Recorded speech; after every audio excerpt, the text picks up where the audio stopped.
നമ്മൾ മുഹറം മാസത്തിലാണുള്ളത്. അള്ളാഹുവിൻ്റെ അടുത്ത് ഏറ്റവും ഇഷ്ടപ്പെട്ട മാസമാണ് ഷഹറുല്ലാഹിൽ മുഹറം, അള്ളാഹുവിൻ്റെ മാസമാണ്. പക്ഷേ ഈ മാസത്തെ നമ്മുടെ നാട്ടിൽ ചില ആചാരപ്രകാരം മോശമായി കാണുന്ന ചില വിഭാഗങ്ങളുണ്ട്. എപ്പോഴും നയസ്സും പ്രയാസമൊക്കെ ഉള്ളൊരു മാസമായി. അത് ഷിയാക്കളിൽ നിന്ന് വന്ന ഒരു ചിന്താഗതിയാണ്.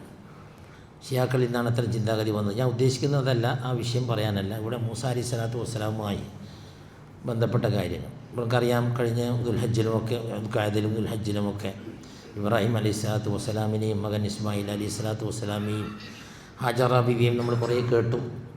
മൂസാ അലൈഹി സ്വലാമിൻ്റെ ചരിത്രം, അലൈഹി സ്വലാത്തു വസ്സലാമിൻ്റെ ചരിത്രം ഖസസ്, അതായത് പരിശുദ്ധ ഖുർആനിലെ 28-ാമത്തെ സൂറത്തായ 7-ാമത്തെ ആയത്താണ് ഞാൻ നിങ്ങളെ ഓതി കേൾപ്പിച്ചത്. നിങ്ങൾക്കറിയാം, ഖുർആൻ 2 കഥകൾ ഖുർആൻ പറയുന്നുണ്ട്. ഒന്ന് ഖസസ്, ഒന്ന് അഹ്സനുൽ ഖസസ്.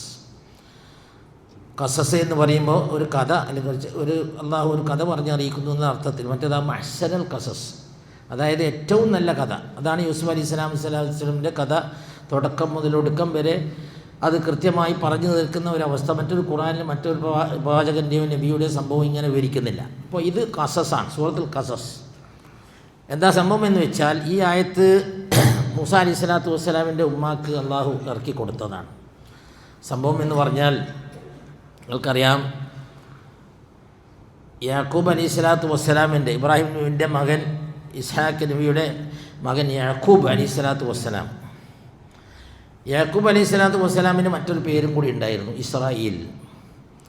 ആ യൂസുഫ് അലൈഹി സ്വലാത്തു വസ്സലാം ഈജിപ്തിൽ ധനകാര്യമന്ത്രിയായി ഏറ്റെടുത്തപ്പോൾ അവിടെ കുടുംബത്തെ മൊത്തം കൊണ്ടുപോയി അവിടെ താമസിപ്പിക്കുകയും അങ്ങനെ അവർ പെറ്റുപെരുകി ഈജിപ്തിൻ്റെ പല ഭാഗങ്ങൾ പടർന്ന് കിടക്കുകയും ചെയ്തു. അത് ഇസ്രായേൽ സമൂഹം വർദ്ധിച്ചുകൊണ്ടേയിരുന്നു.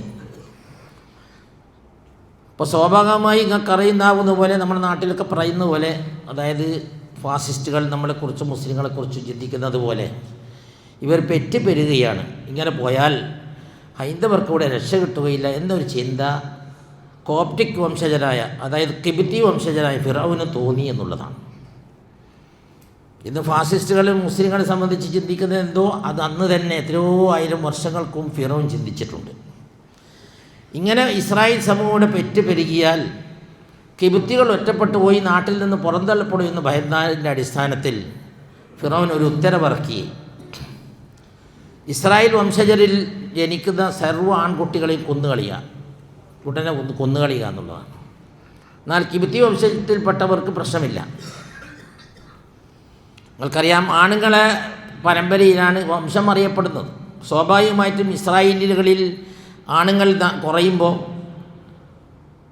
കിബിത്തി വംശജരിൽപ്പെട്ട ആൾക്കാർ അവരുടെ സ്ത്രീകളെ വിവാഹം കഴിക്കുകയും പെറ്റുപെരുകുന്ന മക്കൾ കിബിത്തികളായി മാറുകയും ചെയ്യും. അത് ഇന്നത്തെ ഫാസിസ്റ്റുകളുടെ കൂടി ചിന്തയാണ്.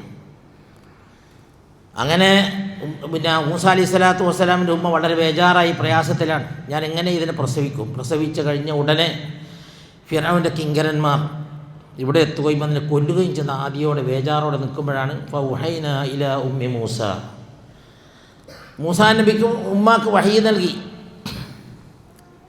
അതായത്, നീ പേടിക്കണ്ട, നീ അങ്ങനെ ഭയപ്പെടേണ്ടതില്ല, പ്രസവിച്ചു കൊള്ളൂ, അതിനെ മുലയൂട്ടിക്കൊള്ളൂ എന്നൊക്കെ പറഞ്ഞു. എനിക്ക് ഭയപ്പാടുണ്ടെങ്കിൽ അതായത് നദിയിലേക്ക് അങ്ങോട്ടേക്ക് കുട്ടിയെ. ഇപ്പോൾ ഉദാഹരണത്തിന് സൂറത്ത് താഹ പോലെയുള്ള സൂറത്തിൽ യഖ്ദിഫി താബൂത്ത് എന്നും കൂടി കാണാം. അത് പെട്ടിയിലാക്കി അങ്ങ് നദിയിൽ ഒഴുക്കിക്കൊള്ളു. പക്ഷേ ഭയപ്പെടേണ്ട, നിൻ്റെ കുട്ടിയെ എനിക്ക് തിരിച്ചു നൽകുകയും ചെയ്യും, അവൻ മുർസലുകളുടെ കൂട്ടത്തിൽ പെടുകയും ചെയ്യുമെന്ന് മൂസാ നബിൻ്റെ ഉമ്മാക്ക് അള്ളാഹു തോന്നിപ്പിച്ചു പറഞ്ഞതുപോലെ തന്നെ മൂസാ നബിൻ്റെ ഉമ്മ മൂസാ അലൈഹി സ്വലാത്തു വസ്സലാമിൻ്റെ മാതാവ് പ്രസവിച്ച ഉടനെ വളരെ രഹസ്യമായി പെട്ടിയിൽ അടച്ചുകൊണ്ട് അടുത്ത നദിയിലേക്ക് അങ്ങ് ഒഴുക്കി. ഈ പെട്ടി പോയി അടുക്കുന്നത് ശരിയായ ഫിറൗൻ്റെ കിങ്കരന്മാരുടെ കയ്യിലാണ്. തുറന്നു നോക്കുമ്പോൾ ഒരു നല്ല ഓമനത്വമുള്ള കുട്ടി. ഫിറൗൻ്റെ ഭാര്യ ആസിയാ ബീവിയാണല്ലോ, നമുക്കറിയാലോ.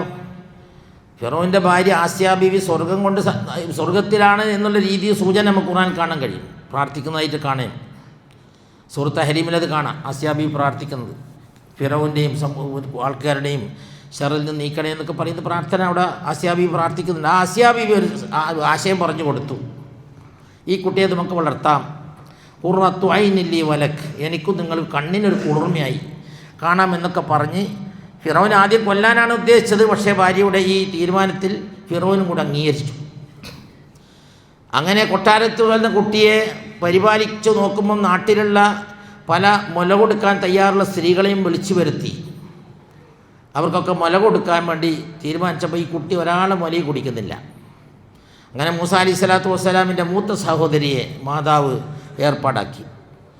നീ പോയി അന്വേഷിക്കുക എവിടെയാണ് കുട്ടിയുള്ളതിനെക്കുറിച്ച്. അപ്പോൾ അറിഞ്ഞു കഴിഞ്ഞു ഈ കുട്ടി ഫിറോൻ്റെ കൊട്ടാരത്തിലാണ് ഉള്ളത് എന്ന് മനസ്സിലാക്കിയ ഈ സഹോദരി വളരെ തന്ത്രപൂർവ്വം, യുക്തിപൂർവ്വം, ബുദ്ധിപൂർവ്വം അവിടെ ചെല്ലുകയും ആരെ മുലയും കുടിക്കാത്തൊരവസരത്തിൽ പറഞ്ഞു, ഈ കുട്ടിയെ നല്ല നിലക്ക് വളർത്താൻ പറ്റിയ ഒരു ആൾക്കാരെ ഞാൻ പറഞ്ഞു തരാം. പറഞ്ഞതുപോലെ തന്നെ ആ ഫിറോൻ ആ കുട്ടിയെ അങ്ങനെ ആളുണ്ടെങ്കിൽ എന്നാൽ അങ്ങോട്ട് കൊടുത്തു വിടാമെന്ന് തീരുമാനിച്ച് അള്ളാഹു ഖുർആനിൽ പറഞ്ഞ പോലെ തന്നെ വലാ തഖാഫി വലാ തഹ്സനി ഇന്നാ റാദ്ദു ഇലൈക്ക് എന്ന് പറഞ്ഞ കാര്യം നടപ്പിലാക്കി. എന്നിലേക്ക് ഞാൻ തിരിച്ചെത്തിക്കും. അങ്ങനെ മൂസ അലൈഹി സ്വലാത്തു വസ്സലാമിന് മുല കൊടുക്കുന്നതിന് പ്രതിഫലമായി രാജകൊട്ടാരത്തിൽ നിന്ന് നിശ്ചിത ഒരു ചെലവ് ഈ ഉമ്മാക്ക് നൽകുകയും ചെയ്തു. അങ്ങനെ എന്തുണ്ടായി? ഒരു ചെലവുമില്ലാതെ എല്ലാ ചെലവും കൊട്ടാരത്തിൽ നിന്നും വാങ്ങി മൂസ അലൈഹി സ്വലാത്തു വസ്സലാം അവിടെ അങ്ങനെ വളരുകയാണ്. മൂസ അലൈഹി സ്വലാത്തു വസ്സലാമിന് പ്രായപൂർത്തിയായി പക്വത വന്നു. അതാണ് അതേ ഖുർആനിൽ തന്നെ 14-ാമത്തെ ഈ സൂറത്ത് ഖസസിൽ തന്നെ 14-ാമത്തെ ആയത്തിൽ ആ കാര്യം പറയുന്നു. വലമ്മാ ബലഗ അശുദ്ധഹു വസ്തവാ ആതൈനാഹു ഹുക്മൻ വഇൽമാ വകദാലിക നജ്സിൽ മുഹ്സിനീൻ ودخل المدينة على حين غفلة من أهلها فوجد فيها رجلين يقتتلان هذا من شيعته وهذا من عدوه فاستغاثه الذي من شيعته على الذي من عدوه فوكزه موسى فقضى عليه قال هذا من عمل الشيطان إنه عدو مضل مبين. മൂസാ നബിക്ക് പ്രായപൂർത്തി പക്വതയൊക്കെ വന്നപ്പോൾ ഒന്ന് പുറത്തിറങ്ങി അടുത്ത ടൗണിലേക്ക് ഒന്ന് പോയി നോക്കുമ്പോൾ ഒരു പ്രദേശത്ത് ഇസ്രായേൽ വംശജനായ ഒരു വ്യക്തിയും കിബിത്തി വംശജയിൽപ്പെട്ട ഒരാളും തമ്മിൽ ശക്തമായ ഒരു അടിപിടി കൂടുകയാണ്. നിങ്ങൾക്കറിയാം, കിബിത്തി വംശജർ അവിടുത്തെ ഭരണാധികാരികളുടെ ആൾക്കാരാണ്, ഭരിക്കുന്നവരാണ്. ഇസ്രായേലികൾ അവരുടെ എല്ലാ അടിമപ്പണിയും വളരെ മോശപ്പെട്ട ജോലികളൊക്കെ ചെയ്ത് അവരെ ആക്രമിക്കുക പൊതുവെ കിബിത്തികളുടെ സ്വഭാവമായിരുന്നു. അങ്ങനെ നടു റോട്ടിൽ ഒരു ഇസ്രായേലിയെ വല്ലാതെ ആക്രമിക്കുന്ന കണ്ടപ്പോൾ ആ ഇസ്രായേൽ സഹായത്തിനായി വിളിച്ചു. എന്നെ ഒന്ന് സഹായിക്കണം. പറഞ്ഞു നോക്കുമ്പോൾ മറ്റവൻ വല്ലാതെ ആക്രമിക്കുന്നുണ്ട്. കാരണം അവനും വളരെ മോശമായ രീതിയിൽ ആക്രമിക്കുന്ന കണ്ടപ്പോൾ മൂസ അലൈഹി സ്വലാത്തു വസ്സലാം ഇടപെടാണെന്ന് കരുതി അവരൊന്ന് പിടിച്ചു മാറ്റാൻ ശ്രമിച്ചപ്പോൾ എങ്ങനെയും നീങ്ങൂലാന്ന് കണ്ടപ്പോൾ മൂസ ഫഖദ അലൈഹി കൊടുത്തൊരിടി. മൂസാ നബി നല്ല ആരോഗ്യവാനാണ്, ആരോഗ്യ ദൃഢഗാത്രനാണ്, ശക്തനാണ്. ആ ഇടിയിലാൾ കഴിഞ്ഞു പോയി. മൂസ ഫഖദ അലൈഹി. പക്ഷേ അയാൾ കൊല്ലണമെന്ന് ഉദ്ദേശിച്ച് മൂസ അലൈഹി സ്വലാം അടിച്ചതല്ല. പക്ഷേ ഈ കുഴപ്പത്തിൽ നിന്ന് പിന്തിരിപ്പിക്കാൻ വേണ്ടി ഒരു ഇടി കൊടുത്തതാണ്. പക്ഷെ ആൾ മരിച്ചുപോയി. സ്വാഭാവികമായിട്ടും അങ്ങനെ ഒരു ഉദ്ദേശമില്ലാതെ ഒരാളങ്ങനെ ചെയ്യുമ്പോൾ മരണപ്പെട്ടാൽ ഉണ്ടാകുന്ന ദുഃഖം വല്ലാത്ത കാര്യമാണ്. അങ്ങനെ ഫഖദ അലൈ, അങ്ങനെ അള്ളാഹുവിനോട് പറഞ്ഞു, ഖാല റബ്ബി ളലംതു ഇന്നി നഫ്സി ഫഗ്ഫിർ ലി ഫഗ്ഫറ ലഹു. അള്ളാഹു എൻ്റെ സ്വന്തത്തോട് തന്നെ ഞാൻ അക്രമം കാണിച്ചു പോയി. അതായത് ഞാനിങ്ങനെ കൊല്ലാൻ ഉദ്ദേശിച്ചല്ല, എൻ്റെ ഇടി കിട്ടിയപ്പോൾ ആൾ മരിച്ചുപോയി. എന്നിട്ട് പറഞ്ഞു, ഖാല ഹാദാ മിൻ അമലി ശൈത്വാൻ ഇന്നഹു അദുവ്വുൻ മുദില്ലുൻ മുബീൻ. ഇതെന്താണ്? പിശാചിൻ്റെ പണിയാണ്. അവനാണെങ്കിൽ എല്ലാ നിലയിലും മനുഷ്യനെ വഴിപിഴപ്പിക്കുവാൻ ചിന്തിക്കുന്നവനാണെന്നും പറഞ്ഞ് മൂസാ നബി ബേജാറോടെ ഇങ്ങനെ നിൽക്കുമ്പോഴാണ് ആ പട്ടണത്തിൻ്റെ അങ്ങേയറ്റത്ത് നിന്ന് ഒരാൾ വന്ന് പറഞ്ഞു, ഇന്നൽ മലഅ യഗ്തമിറൂന ബിക ലിയഖ്തുലൂക ഫഖ്റുജ് ഇന്നി ലക മിനൻ നാസിഹീൻ. ഈ നാട്ടിലുള്ള മലകൾ, പ്രധാനികൾ നിന്നെ കൊല്ലാനുള്ള തയ്യാറെടുപ്പ് നടത്തുന്നു. നീ ഇന്നലെ ഒരാളെ കൊന്നിട്ടുണ്ട്, അതുകൊണ്ട് നിനക്ക് ഒരു ഉപദേശം നസീഹത്താണ് തരുന്നത്. ഇവിടുന്ന് നീ ഉടനെ പുറപ്പെട്ടു പോയിക്കൊള്ളുക. അങ്ങനെ അദ്ദേഹം ബേജാറായി. സ്വാഭാവികമായിട്ടും നടപടി ഉണ്ടാവും. ഫഖറജ മിൻഹാ ഖായിഫൻ യതറഖബ് ഖാല റബ്ബി നജ്ജിനി മിനൽ ഖൗമി ദ്ദാലിമീൻ. അങ്ങനെ അദ്ദേഹം പറഞ്ഞു, അല്ലാഹുവേ, ഈ അക്രമികളായ ആൾക്കാരെ നീ എന്നെ രക്ഷിക്കണം. അങ്ങനെ അദ്ദേഹം മദിയനിലേക്ക് പോകുന്ന കാര്യമാണ് ഖുർആനിൽ 10, 30, 40 ആയത്തോളം മൂസാ നബിയുടെ ചരിത്രം തന്നെയാണ് പറയുന്നത്. അങ്ങനെ അദ്ദേഹം മദിയൻ ഭാഗത്തേക്ക് പോവുകയാണ്.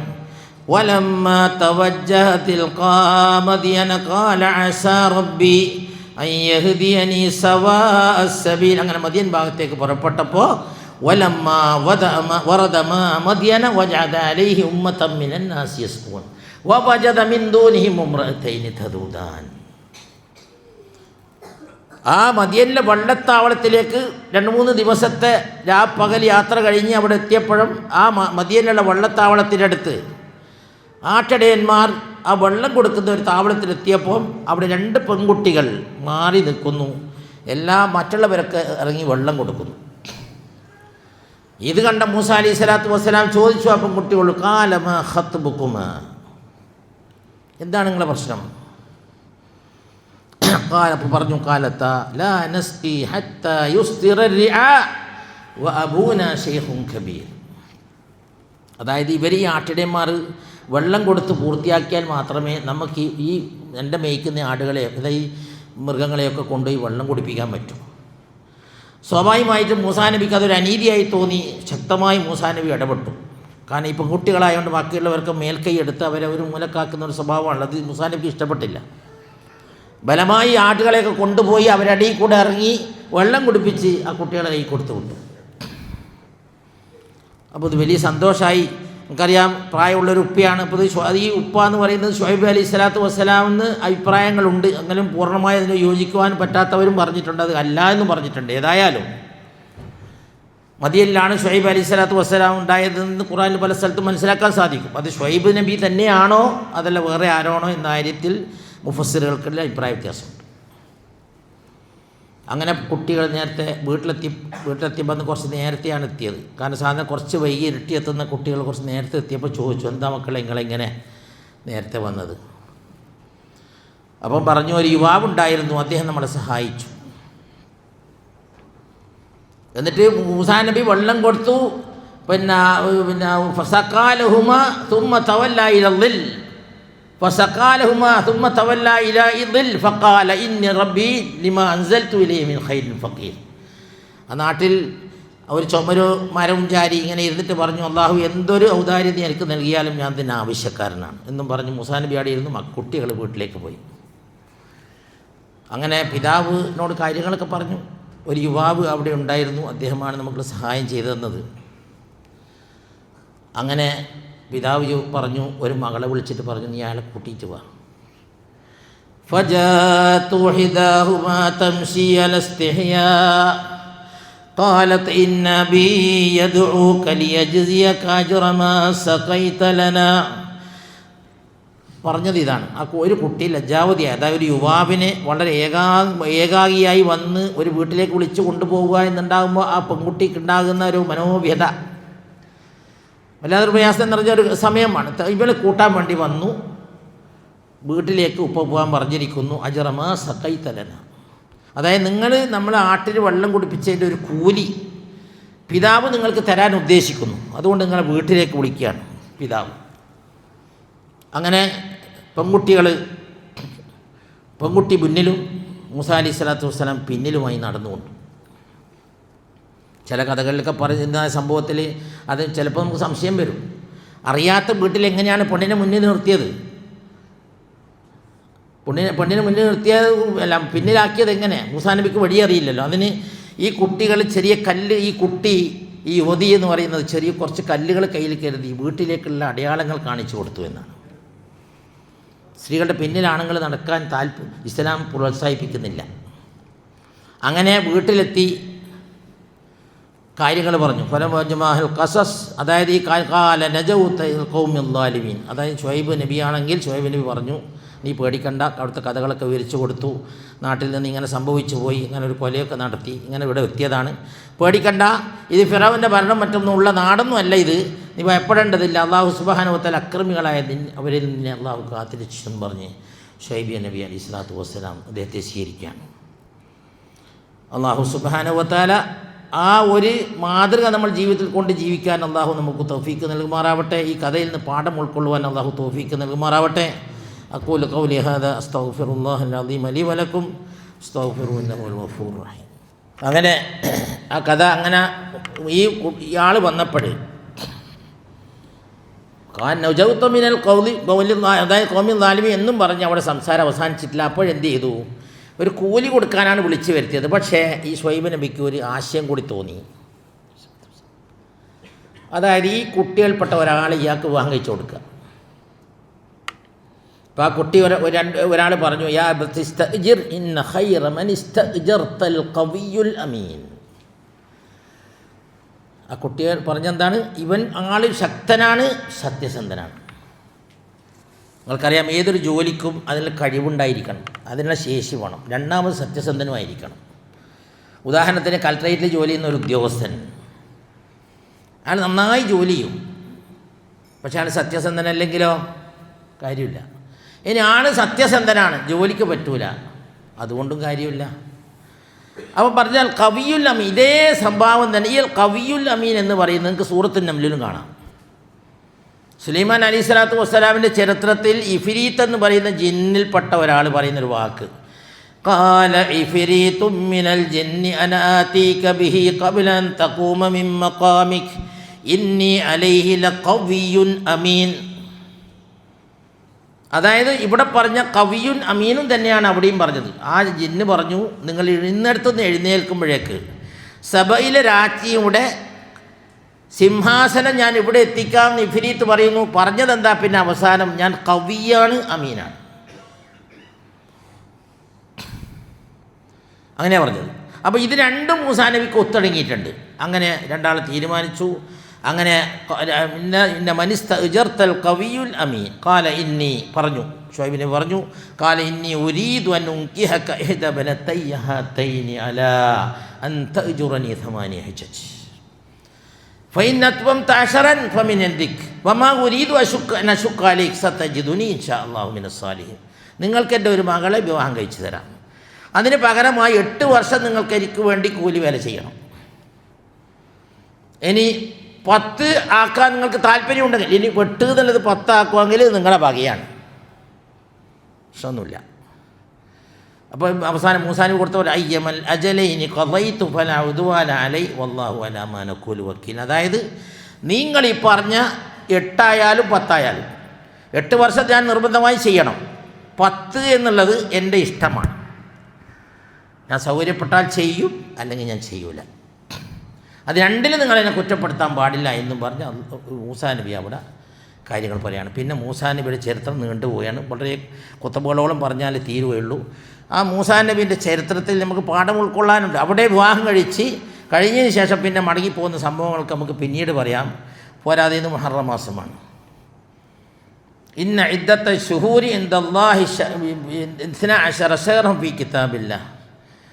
അതായത് അള്ളാഹുവിൻ്റെ ഈ പ്രപഞ്ചം പടച്ച മുതൽ മുൾക്കെ, അതായത് 40 ഹുറും 4 പവിത്ര മാസങ്ങളാണ്. അതിൽപ്പെട്ട ഒരു മാസമാണ് ഈ മുഹറം. ഈ മുഹറത്തിൽ നമുക്കൊരു നോമ്പ് വരുന്നുണ്ട്. ആ നോമ്പ് നമ്മൾ കഴിയുന്നത് പോലെ എടുക്കുക. താസ്വാ ആശൂറ എന്ന് പറയുന്ന നോമ്പിനെ നമ്മൾ എടുക്കുക. കാരണം ഇബ്നു അബ്ബാസ് റളിയല്ലാഹു അൻഹു അന്ന റസൂലുള്ളാഹി സ്വല്ലല്ലാഹു അലൈഹി വസല്ലം പറഞ്ഞു. ഇബ്നു അബ്ബാസ് റളിയല്ലാഹു റിപ്പോർട്ട് ചെയ്യുന്ന ഹദീസിൽ ബുഖാരിയും മുസ്ലിമും മുത്തഫഖുൻ റിപ്പോർട്ട് ഹദീസിൽ പറയുന്നു, ഖദിമ റസൂലുള്ളാഹി അൽ മദീന, റസൂലുള്ളാഹി സ്വല്ലല്ലാഹു അലൈഹി വസല്ലം മദീനയിൽ പോയപ്പോൾ ജൂതന്മാർ നോമ്പെടുക്കുന്ന കണ്ടു. ചോദിച്ചു, എന്താണ് ഇന്നത്തെ ദിവസത്തിൻ്റെ പ്രത്യേകത? ഹാദാ യൗമുൻ അദീം, ഇന്നൊരു മഹത്തായ ദിവസമാകുന്നു, ഇന്നൊരു വമ്പിച്ച ദിവസമാകുന്നു. അൻജല്ലാഹു മൂസ വ ഖൗമഹു വഗറക ഫിർഔന വ ഖൗമഹു. അതായത് മൂസാ നബിയും സമൂഹത്തെ രക്ഷപ്പെടുത്തി, ഫിർഔനെയും സമൂഹത്തെയും മുക്കിക്കളഞ്ഞു. വസാമഹു മൂസ ശുക്ര, മൂസാ നബി അലൈഹി സ്വലാത്തു വസ്സലാം നന്ദി സൂചകമായി നോമ്പെടുത്തു. ഫനഹ്നു നസൂമൂൻ, അതുകൊണ്ട് നമ്മൾ നോമ്പെടുത്തു. വസാമഹു റസൂലുള്ളാഹി സ്വല്ലല്ലാഹു അലൈഹി വസല്ലം വ അമറ ബിസിയാമിഹി. അതങ്ങനെ റസൂലുള്ളാഹി സ്വല്ലല്ലാഹു അലൈഹി വസല്ലം പറഞ്ഞു, നിങ്ങളെക്കാളും നഹ്നു അഹഖു ബിൽ ഔലാ ബിമൂസാ മിൻകും, നഹ്നു അഹഖു ഔലാ ബിമൂസാ മിൻകും, നിങ്ങളെക്കാട്ടി ഏറ്റവും മൂസാ നബി അടുത്തത് നമ്മളാണ്. അതുകൊണ്ട് തന്നെ നമ്മൾ എടുക്കുന്നത് റസൂലുള്ളാഹി സ്വല്ലല്ലാഹു അലൈഹി വസല്ലം സാമഹു റസൂലുള്ളാഹി സ്വല്ലല്ലാഹു അലൈഹി വസല്ലം അമറ ബിസിയാമിഹി, അങ്ങനെ നോമ്പെടുക്കാൻ കൽപ്പിച്ചു. അപ്പോൾ സ്വാഭാവികമായിട്ട് സഹാബാക്കൾ ചില സംശയങ്ങൾ ഒന്ന് ചോദിച്ചു. ഇത് ജൂതനും ക്രിസ്ത്യാനിയൊക്കെ നടത്തുന്ന ആചാരങ്ങൾ നമ്മൾ കൊണ്ട് നടപ്പിലാക്കേണ്ടതുണ്ടോ എന്ന് സംശയം വന്ന് ചോദിച്ചപ്പോൾ പറഞ്ഞു, അതിന് ഖിലാഫാകാൻ വേണ്ടി അടുത്ത കൊല്ലം നിങ്ങൾ 9 കൂടി എടുക്കുക. അടുത്ത കൊല്ലം ഇൻഷാ അള്ളാഹ് ജീവിച്ചിരിപ്പുണ്ടെങ്കിൽ ഞാൻ 9 എടുക്കാം. പക്ഷേ റസൂലുള്ളാഹി സ്വല്ലല്ലാഹു അലൈഹി വസല്ലം ഇവിടെ ഉണ്ടായിരുന്നില്ല. അതോടുകൂടി അവസാനിച്ചു. അപ്പോൾ അതുകൊണ്ട് തന്നെ നമ്മൾ കഴിയുന്നത് പോലെ നോമ്പെടുക്കുക. റസൂലുള്ളാഹി സ്വല്ലല്ലാഹു അലൈഹി വസല്ലം പറഞ്ഞ പോലെ കഴിഞ്ഞു പോയ ഒരു വർഷത്തെ പാപം പുറത്തു തരും ഞാൻ കരുതുന്നു എന്ന് പറഞ്ഞ ഒരു നോമ്പ് കൂടിയാണ്. നമ്മൾ അറഫയെക്കുറിച്ച് പറഞ്ഞപ്പോൾ കഴിഞ്ഞൊരു വർഷവും വരുന്ന ഒരു വർഷമാണ്. ഇതൊരു കഴിഞ്ഞൊരു വർഷത്തെ പാപം പൊറുക്കുമെന്ന് പറയുന്ന ഒരു നോമ്പാണ് നമ്മുടെ മുമ്പിലുള്ളത്. നോമ്പുകൾ വെറും ഫർദായ റമദാനിൻ്റെ നോമ്പ് മാത്രം എടുത്ത് നമ്മൾ സൈഡാകാതെ സുന്നത്ത് നോമ്പുകൾ വർദ്ധിപ്പിക്കുക. നിങ്ങൾക്ക് അറിയാലോ, ഫർദ് നമസ്കാരവും ഫർദ് നോമ്പുകളും ഇതൊക്കെ നിർബന്ധമായി നമ്മൾ ചെയ്യുന്ന കാര്യങ്ങളാണ്. നാളെ നാം പരലോകത്ത് വിചാരണ നടക്കുന്ന സന്ദർഭത്തിൽ ഫർദുകളിൽ കുറവ് വന്നാൽ സുന്നത്തിലേക്ക് നോക്കാനാണ് അള്ളാഹു കൽപ്പിക്കുക. വല്ല സുന്നത്തും വെച്ച് കെട്ടിക്കൊണ്ട് ഫർദ് അതുപോലെ തന്നെ ഫർദ് നോമ്പുകൾ ഇപ്പോൾ 30 നോമ്പ് നമ്മളെടുത്ത് ഈ നോമ്പ് അള്ളാഹിൻ്റെ അടുത്ത് സ്വീകാര്യമാണോ എന്ന് നമുക്കറിയോ? ഇല്ല. പലപ്പോഴും പല നോമ്പും കഷ്ടപ്പെട്ടിട്ടുണ്ടാകും, പലവനെക്കുറിച്ച് ഗീബത്ത് പറ്റുണ്ടാവും, നമീമത്ത് പറ്റുണ്ടാവും. അപ്പോൾ സുന്നത്ത് നോമ്പുകൾ നമ്മൾ ധാരാളമായി ചെയ്യുമ്പോൾ ഒരു 5 10 നോമ്പൊക്കെ എടുക്കുമ്പോൾ ചിലപ്പോൾ 3 4 നോമ്പൊക്കെ സൂക്ഷിച്ചാൽ നമുക്ക് ചിലപ്പോൾ പിടിച്ചാൽ കിട്ടിയെന്ന് വരും. ചിലപ്പോൾ കുറേയൊക്കെ പോയത് നമ്മൾ അറിഞ്ഞിട്ട് തന്നെ ഉണ്ടാവില്ല. അപ്പോൾ സുന്നത്ത് നോമ്പിന് ഒരു സുമാർ ഒരു സുന്നത്ത് നോമ്പൊക്കെ തള്ളാതെ ആവുന്നിടത്ത നോമ്പുകൾ നമ്മൾ എടുക്കുക. അപ്പോഴാണ് എന്ത് ചെയ്യുക, നമ്മൾ ഈ ഫർദ് നോമ്പിലൊക്കെ വന്ന പോരായ്മകൾ സുന്നത്ത് നോമ്പിൽ അല്ലാഹു സുബ്ഹാനഹു വ തആല പരിഹരിക്കും. ആൾക്കറിയോ, ഒരു വർഷം നമ്മൾ നോമ്പെടുക്കുകയാണെങ്കിൽ, ഞാൻ മുമ്പ് ഇവിടെ പറഞ്ഞതായിട്ട് ഓർമ്മയുണ്ട്, ഒരു മനുഷ്യൻ ഒട്ടാകെ ഒരു വർഷത്തിൽ നോമ്പെടുക്കുകയാണെങ്കിൽ നമ്മൾ റിക്കാർഡിക്കലി പറയുകയാണെങ്കിൽ 179ഓളം നോമ്പ് നമുക്ക് കിട്ടും. റമദാനിൽ നോമ്പടക്കം കണക്ക് കൂട്ടിയാൽ ദുൽഹജ്ജ് 1 മുതൽ 10 വരെ ചില നോമ്പെടുക്കാനുള്ള ചില നിർദ്ദേശങ്ങൾ കാണുന്നുണ്ടെങ്കിൽ അത് കൂടാതെ ഞാൻ പറയുന്നത്.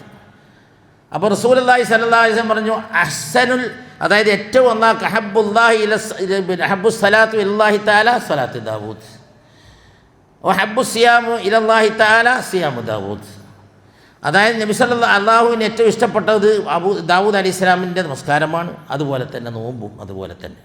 നിങ്ങൾക്കറിയോ ദാവൂദ് അലൈഹി ഇസ്ലാമിൻ്റെ നോമ്പിൻ്റെ പ്രത്യേകത? ഒരു ദിവസം നോമ്പ്, ഒരു ദിവസം നോമ്പില്ലാത്തത്. ഇപ്പോൾ നമുക്കും അന്ന് ഏകദേശം അതാണ്. ഒരു വർഷം ഒരു ശരാശരി 360 കൂട്ടിക്കഴിഞ്ഞാൽ 179 റിക്കാർഡിക്കലി നമുക്ക് കിട്ടുന്നുണ്ട്. പകുതിയാണ്. അന്ന് നിങ്ങൾ കേൾക്കണം, ഇത് സ്ഥിരമായി എടുക്കുന്ന എല്ലാ നോമ്പും എടുക്കുന്ന ഒരു വ്യക്തിക്ക് 150 155 നോമ്പെടുത്താൽ പൂർത്തിയായി. കാരണം അതിനപ്പുറം എടുക്കാൻ കഴിയില്ല. കാരണം അയ്യാമിൽ വീതിൻ്റെ നോമ്പ് വരുമ്പം ഒന്നുകിൽ വേറെ നോമ്പിലേക്ക് കയറും. 6 നോമ്പ് പിന്നെ ശവ്വാൽ എടുക്കുമ്പോൾ തിങ്കളും വ്യാഴം അതിൽപ്പെടും. ഇങ്ങനെ പോയിട്ട് നോക്കിക്കഴിഞ്ഞാൽ കുറേ നോമ്പ് കട്ടാവുമെങ്കിൽ അല്ലാഹു സുബ്ഹാനഹു വ തആല പൂർണ്ണമായ നോമ്പിൻ്റെ പ്രതിഫലമായി അദ്ദേഹത്തിന് കൊടുക്കും. മുടങ്ങാതെ എടുക്കുന്ന ഒരാളെക്കുറിച്ചാണ് പറയുന്നത്. തോന്നുമ്പോൾ ഒരു വ്യാഴ്ച ഞാൻ എടുക്കട്ടെ, എന്നാൽ പോട്ടെ എന്ന രീതിയിൽ എടുക്കുന്ന കാര്യമല്ല ഞാൻ പറഞ്ഞത്. സ്ഥിരമായി ചെയ്തു വരുന്ന ഒരാൾ, ഇപ്പോൾ ഒരു എല്ലാ ദിവസവും ഫജ്റിന് പള്ളിയിൽ മുന്നിൽ നിൽക്കുന്ന ഒരാൾ ഒരു ദിവസം ഉറങ്ങിപ്പോയി, പേടിക്കണ്ട, അല്ലാഹു അദ്ദേഹത്തിന് പരിഗണിക്കും. കാരണം അദ്ദേഹം ദീനും ഇസ്ലാമും കൊണ്ട് നടക്കുന്ന മനുഷ്യനാണ്. ഒരു ജമാഅത്ത് പോലും നഷ്ടപ്പെടാത്ത ഒരാളാണ്. അപ്പോൾ ഒരാളെന്നോട് ഉറങ്ങിയിട്ട് കരഞ്ഞു, പള്ളിയിൽ നിസ്കരിക്കാൻ വരുന്ന ആൾ ഉറങ്ങിപ്പോയി എന്നൊരു കാര്യമാണ്. ഞാൻ പറഞ്ഞ എന്തിനാ കാര്യമാണ്? റസൂലുള്ളാഹി സ്വല്ലല്ലാഹു അലൈഹി വസല്ലം പോലെ ഉറങ്ങിയ സംഭവം നമുക്ക് ഹദീസിൽ കാണാമല്ലോ. നിങ്ങൾ പേടിക്കണ്ട, നിങ്ങൾ നിസ്കരിച്ച പോലെ തന്നെയാണ്, ഒരു സംശയമില്ല, വേണ്ട, അത് നിങ്ങളെ പരിഗണിക്കും എന്ന് പറയാനായിട്ട് അയാളെ സമാധാനിപ്പിച്ച്. കാരണം അത്രയും സ്വബഹിക്ക് വളരെ പ്രാധാന്യം കൊടുക്കുന്ന ഒരു വ്യക്തിയാണ്. എന്താണെന്നറിയില്ല, ഉറങ്ങിപ്പോയി. അപ്പോൾ അതുകൊണ്ട് ഈ സുന്നത്ത് നമ്മളൊക്കെ ഒരു സുന്നത്തല്ലേ എന്നൊരു വിടാതെ കഴിയുന്ന ആൾക്കാർ, ഇപ്പോൾ കഠിനമായ ജോലികളൊക്കെ ചെയ്യുന്നവർക്ക് പറ്റൂല. ഇപ്പോൾ രാവിലെയൊക്കെ കഠിനമായ ജോലിയൊക്കെ ചെയ്ത് കുടുംബത്തിനെ പോറ്റുന്ന ആൾക്കാർ കൂട്ടത്തിലുണ്ടാവും. ചിലപ്പോൾ അവർക്കൊന്നും സാധിച്ചത് വരില്ല. പക്ഷേ ഗൾഫിൽ നിന്ന് വന്ന പ്രവാസികളും അത്യാവശ്യം മോശമല്ലാത്ത ജീവിക്കുന്ന വീട്ടിൽ സാഹചര്യങ്ങളുള്ള ആൾക്കാർ നമ്മുടെ കൂട്ടത്തിൽ ഇഷ്ടം പോലെയുണ്ട്. അവർക്കൊക്കെ എന്താ നോമ്പെടുക്കുന്നതിന് പ്രശ്നം? നമ്മളെ കേരളത്തെ സംബന്ധിച്ചിടത്തോളം പറയുകയാണെങ്കിൽ ഭക്ഷണം കഴിച്ചിട്ട് രോഗികളാണെന്നവരാണ് കേരളക്കാർ. നിങ്ങൾക്കറിയാലോ, ഒറീസക്കാരും ബിഹാരികളും നമ്മുടെ അടുത്തേക്ക് പണിക്ക് വരുമ്പോൾ പുറത്ത് 4 ചപ്പാത്തിയും കുറച്ചെന്തെങ്കിലും സാധനം, കുറച്ച് വെള്ളവും അവരെ ജീവിതം. നമ്മളെന്തൊക്കെയാണ് കഴിക്കുക? എൻ്റെ വീട്ടിൽ ജോലിക്ക് വന്ന ഒരു ഹൈന്ദവ സുഹൃത്തിന് ഞാൻ ഒരു ഭക്ഷണം ഒരു 2-3 പൊരിച്ചത് കൊടുത്തപ്പോൾ അയാൾ പൊരിച്ചത് തിന്നില്ല. ഞാൻ ചോദിച്ചു, എന്തെങ്കിലും ഇന്നത്തെ നിങ്ങൾ ഇന്ന് എനിക്ക് പൊരിച്ചത് തന്നാൽ നാളെ എൻ്റെ വീട്ടിൽ പൊരിച്ചത് വാങ്ങാനുള്ള പൈസ എൻ്റെ കീശയിലുണ്ടാവില്ല. ഇല്ലാത്ത ശീലമുണ്ടാക്കണ്ട. നമ്മളെ മക്കളോ 4 ദിവസം വീട്ടിൽ നിന്ന് ഭക്ഷണം കഴിച്ചാൽ 5-ാം ദിവസം വിത്ത് ഫാമിലി ഹോട്ടലിൽ ഫുഡാണ് കഴിക്കുക. അത് നമ്മൾ കേരളക്കാർ. അതാവും കാത്തിരക്ഷിക്കട്ടെ. അപ്പോൾ നമ്മളെന്ത് ചെയ്യുക? നോമ്പിനൊക്കെ ഒന്ന് ശ്രദ്ധിക്കുക. താസ ആശ്ര പോലെ നോമ്പുകൾ എടുക്കുക, അതുപോലെ തന്നെ മറ്റുള്ള സുന്നത്ത് നോമ്പുകൾ മുടങ്ങാതെ എടുക്കുക. എന്നെങ്കിൽ മാത്രമേ അള്ളാഹുവിലേക്ക് രക്ഷപ്പെടാൻ കഴിയും. നിങ്ങൾക്കറിയില്ലേ, മുൻകാലമായ പറയും നബിമാരും പ്രവാചകന്മാരും സഹാബാക്കളും പോയി സ്വർഗ്ഗത്തിലാണ് നമ്മൾ പോകേണ്ടത്. ഒരു ഏവറേജ് ഒരു 5 നേരത്തെ നിസ്കാരവും ശരാശരി ഒരു റമദാനിലെ നോമ്പും ഒരു ഹജ്ജും കൊണ്ടല്ല അങ്ങ് പോയി രക്ഷപ്പെടാൻ വിചാരിക്കേണ്ട. കർമ്മങ്ങൾ വർദ്ധിപ്പിക്കുക, ധാരാളമായി കർമ്മങ്ങൾ വർദ്ധിപ്പിക്കുക. ഏത് വഴിയിൽ കൂടിയാണ് അള്ളാഹുവിൻ്റെ കോടതി നമ്മൾ രക്ഷപ്പെടാമെന്ന് പറയാൻ കഴിയില്ല. അത് ഒരു സുന്നത്ത് നോമ്പ് പോലും ആവതുണ്ടെങ്കിൽ പിടിക്കുക. കാരണം ഇപ്പോൾ ഞാൻ ഒരു ഉദാഹരണം പറഞ്ഞാൽ, അത്താഴത്തിന് എനിക്ക് ഇന്നത് കിട്ടണം, ഇന്നതൊക്കെ കിട്ടിയാലേ എനിക്ക് നോമ്പെടുക്കാൻ പറ്റും. അങ്ങനെ ഒരാൾക്ക് നോമ്പെടുക്കാൻ കഴിയില്ല. ഭാര്യയുടെ കയ്യിൽ നല്ല ചൂടുള്ള ചായ കിട്ടിയില്ല എനിക്ക് നോമ്പെടുക്കാൻ പറ്റില്ല എന്നൊരാൾ ചിന്തിച്ച് അയാൾക്ക് ഒരു നോമ്പ് എടുക്കാൻ കഴിയില്ല. എന്താണ് കിട്ടിയ സാഹചര്യങ്ങൾ ഉപയോഗിച്ച് എന്തൊക്കെ കഴിച്ചിട്ട് നമുക്ക് എടുക്കാൻ പറ്റും, എന്തൊക്കെ സാഹചര്യങ്ങൾ അനുകൂലമാണ്, അതൊക്കെ നമുക്ക് അനുകൂലമാക്കിയാൽ എല്ലാ സുന്നത്ത് നോമ്പും ഒരുവിധാക്കൊക്കെ കേരളത്തിൽ എടുക്കാൻ പറ്റുന്നേ ഉള്ളൂ, ചുരുക്കം ആൾക്കാരൊഴികെ. അതുകൊണ്ട് ഇത്തരം നോമ്പുകൾ ശ്രദ്ധിക്കുക. അള്ളാഹുവിൻ്റെ കോടതിയിലേക്ക് പോകാൻ തയ്യാറാവുമ്പോൾ നാളെ അള്ളാഹിൻ്റെ കോടതി ഏത് രീതിയിലാണ് നമ്മൾ രക്ഷപ്പെടുക നിങ്ങൾക്കറിയാലോ. ഫമൻ സുഹ്സിഹ അനിൻ നാരി വഉദ്ഖിലൽ ജന്നത ഫഖദ് ഫാസ്. എങ്ങനെയെങ്കിലും ഒന്ന് നരകത്ത് കടന്ന് രക്ഷപ്പെട്ട് സ്വർഗത്തിലേക്ക് പോകും ഭാഗ്യവാനാണ്. നമ്മുടെ ഇവിടെ ഇപ്പോൾ എന്തെല്ലാം ഭാഗ്യങ്ങളാണ് പറഞ്ഞുകൊണ്ടിരിക്കുന്നത്. 2/4 ബാലൻസ് ഉള്ളവനും അതുപോലെ ബാങ്ക് ബാലൻസും അതുപോലെ തന്നെ എസ്റ്റേറ്റും സ്വത്തും ഒക്കെയുള്ള ആൾക്കാർ ഭാഗ്യവാനാണ്. ഒരു ഭാഗ്യം അതിനില്ല. നിങ്ങൾക്കറിയാലോ, ലക്ഷക്കണക്കിന് കോടിക്കണക്കിന് ആസ്തികളും ബലമുള്ളവന് ബണ്ടക്കിയും പൊഴുങ്ങിയ വേറെന്തെങ്കിലും കഴിക്കുക. അവൻ്റെ തൊഴിലാളികളെ 1-ാം തരം ഭക്ഷണം ഇങ്ങനെ അടിച്ച് കയറ്റുന്നുണ്ട്. കാരണം രോഗിയാണ്, തിന്നാൻ പറ്റൂല. ഇഷ്ടംപോലെ സമ്പത്തുണ്ട്, പക്ഷെ കഴിക്കാൻ പറ്റൂല. ഒന്നാലോചിച്ച് നോക്കിയാൽ അവൻ്റെ കീഴിൽ ജോലി ചെയ്യുന്ന ആൾക്കാർ ഇഷ്ടംപോലെ ഇഷ്ടാനുസരണം ഭക്ഷണം കഴിച്ചുകൊണ്ടേയിരിക്കുന്നു. അപ്പോൾ ഇതൊക്കെ നമുക്കൊരു താൽക്കാലികമാണ്. അതുകൊണ്ട് തന്നെ ഇങ്ങനെയുള്ള നോമ്പുകളെക്കുറിച്ച് പറയുന്നത് കേൾക്കുമ്പോഴും മനസ്സിലാക്കുമ്പോഴൊക്കെ ഒരു താൽക്കാലികം സുമാറാക്കി വിടാതെ അത് ജീവിതത്തിൽ എടുത്തുകൊണ്ട് നന്നായി നോമ്പെടുത്താൽ ശ്രദ്ധിക്കേണ്ട കാര്യങ്ങളൊക്കെ ശ്രദ്ധിച്ച് പരമാവധി ആൾക്കാർ കഴിയുന്നവരൊക്കെ നോമ്പെടുക്കുക. അതുപോലെ ഈ മുഹറം മാസമാണ്. കുറേ അന്ധവിശ്വാസങ്ങളും അനാചാരങ്ങളൊക്കെ നമ്മുടെ നാട്ടിൽ പലതും ഇതിൻ്റെ പേരിൽ നടക്കുന്നുണ്ട്. അതിൽ നിന്നും നമ്മൾ വീണു കൊടുക്കാതിരിക്കുക. അല്ലാഹു സുബ്ഹാനഹു വ തആല ഈ നോമ്പെടുത്തുകൊണ്ടും ഈ മാസത്തെ ഉപയോഗപ്പെടുത്തിക്കൊണ്ടും അള്ളാഹു മുന്നോട്ട് പോകാൻ നമുക്ക് തൗഫീക്ക് നൽകുമാറാവട്ടെ.